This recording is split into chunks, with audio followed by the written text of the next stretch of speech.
আমি তোমাকে ছাড়া থাকতে পারবো না। এক্স্যাক্টলি, আমিও এটাই চাই যে তুমি আমার ভালোবেসে আমাকে ছেড়ে না থাকতে পেরে ধ্বংস হয়ে যাও, আর আমি তোমার ধ্বংস হয়ে যাই। সরি বলো। কথা কানে যায়নি। I am here.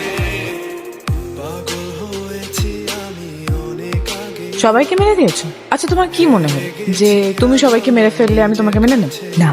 এই তুই কি মনে করছো স্যার আমি তোর জন্য পাগামি করতেই থাকবো আর তুই আনন্দ পাইতেই থাকবি? Look, I am bloody Aryan Mirza. কোন স্ল্যাম ডগ তোর মতো হাজারো মেয়েরে আমি তুড়িতে লাইন ধরায় রাখতে পারি। আমি তোর প্রেমে পড়ছি 1 সেকেন্ডে, আর তোরে ছাড়তে লাগবি আমার ন্যানো সেকেন্ড। তুই এবার কি ছাড়বি? যা যা, আমি তোরে ছেড়ে দিলাম, যা যা, তোরে ছেড়ে দিলাম, যা।